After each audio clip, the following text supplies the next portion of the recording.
Pindutin natin yung see your profile and finally, naka one name na po yung Facebook account ko. Effective po yung pag one name natin at nagawa lang natin yan in just 2 minutes. What's up sa inyo mga katropa? Kamusta kayo? At kamusta naman ako? You know! So ngayon for today's video ay magkakaroon na naman tayo ng isang simpleng tutorial na kung saan ituturo ko sa inyo kung paano mag one name ng isang Facebook account. In just 2 minutes ay naka one name na agad yung Facebook account mo. Pero bago tayo magsimula, pasok! Intro!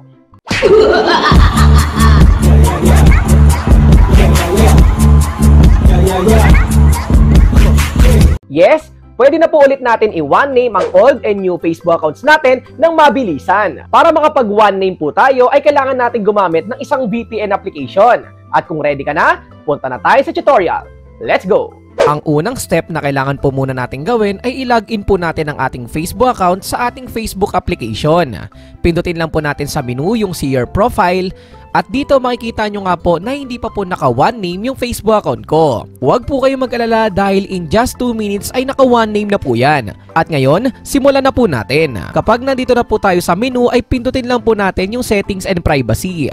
Dito po ay makikita po natin yung settings at pindutin rin po natin yan. At para makapagbago po tayo ng name ay kailangan pindutin natin yung Meta Account Center. Dito naman po ay lalabas po yung Facebook account natin at pindutin lang natin yung profile natin. At lalabas po dito yung Facebook account na gusto nating i-one name, pindutin lang po natin yan. At syempre lalabas din po dito yung name at i-click din po natin yan. At ngayon makikita na po natin yung first name at last name ng ating Facebook account. At syempre para makapag one name, kailangan po nating i-remove or i-delete yung last name po natin. So dito buburahin ko lang po yan, kaso hindi po lumalabas yung review change. Itatry ko po na lagyan ng space, then click natin yung review change. Ang problema nga lang po talaga sa pag one name ay may lumalabas na first or last names on Facebook can be too short. So hindi po tayo makapag one name gamit ang Facebook application. At ngayon, gawan po natin ng paraan yan. I-back lang po natin at i-exit. Make sure lang po na naka-install na po sa inyo ang Facebook Lite at punta po tayo dito sa Google Play Store. Dito po sa Google Play Store ay search lang po natin yung Vietnam VPN na kung saan ito po yung gagamitin natin para makapag one name. Ito po yung gagamitin natin na VPN Vietnam Super VPN Shield at ganito po yung itsura ng VPN application.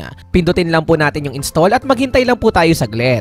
After po ma-install ay dadaan po yan sa security scan ng ating device para ma-make sure po natin na safe gamitin yung VPN application na ito. At dahil lumabas na okay naman gamitin ay pindutin lang po natin yung open na nasa baba.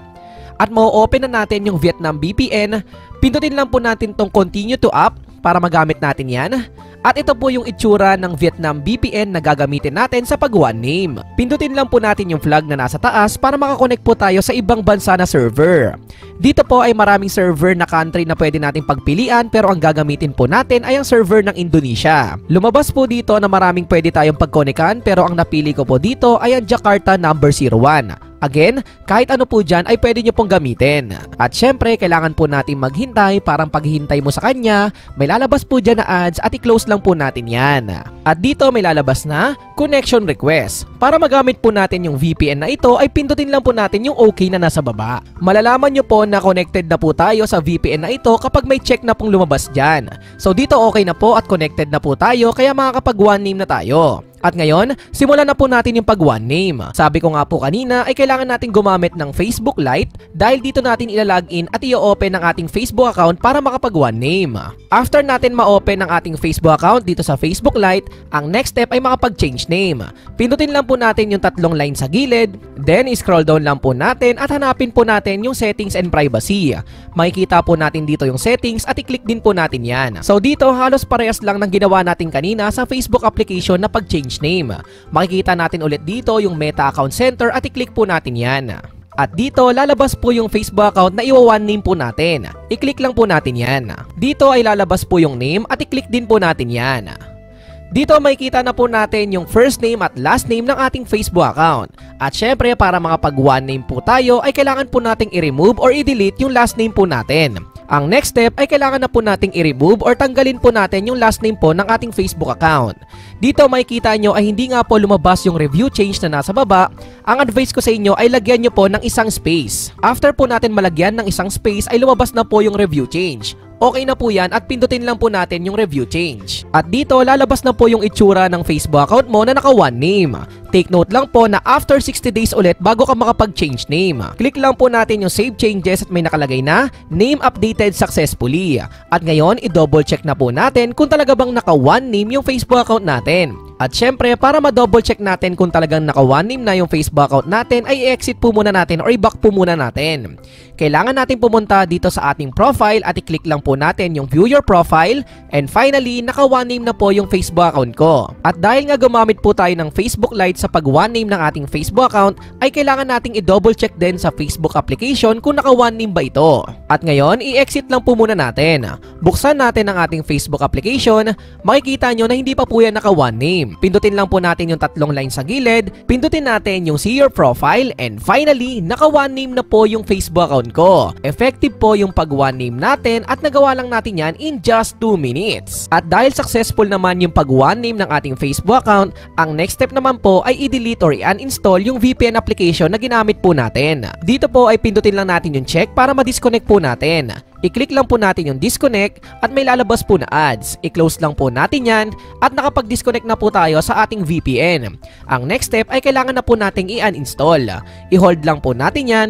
Click lang po natin yung uninstall. May lalabas po ulit na uninstall at yan, na-delete na po natin at na-uninstall yung VPN na ginamit po natin. At ang tanong ng karamihan, mananatili ba na naka one name yung Facebook account mo kahit deleted or in-uninstall mo na yung VPN application?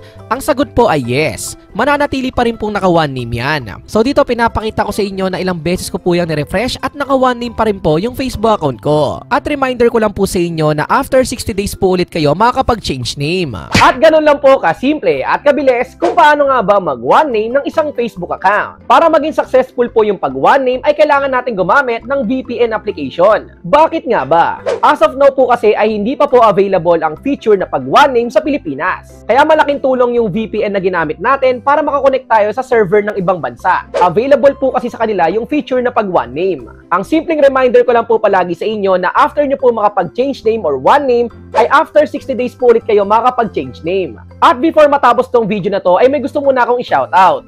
Big shoutout nga pala sa Simaya Garden Resort, ang pinakamagandang resort sa Alaminos, Pangasinan. And also big shoutout kay Ate May Cambacanlas, ang napaka-pretty at napakabait kong ate. At ayun lang po yung simpleng tutorial natin sa araw na to at sana meron ka pong bago natutunan. At kung ikaw ay may clarification, suggestions, or questions, ay pwede mo yung i-comment dyan sa may comment section sa baba. And also pwede mo ring i-like and follow yung Facebook account ko na makikita mo dito. At syempre kung bago ka lang at napadaan ka dito sa YouTube channel ko ay welcome na welcome ka. Pwede ka mag-subscribe at pindutin ang may waga notification bell para sure at 100% sure na updated ka sa mga future uploads ko. You know, peace out, like, comment, and subscribe. Peace! One love!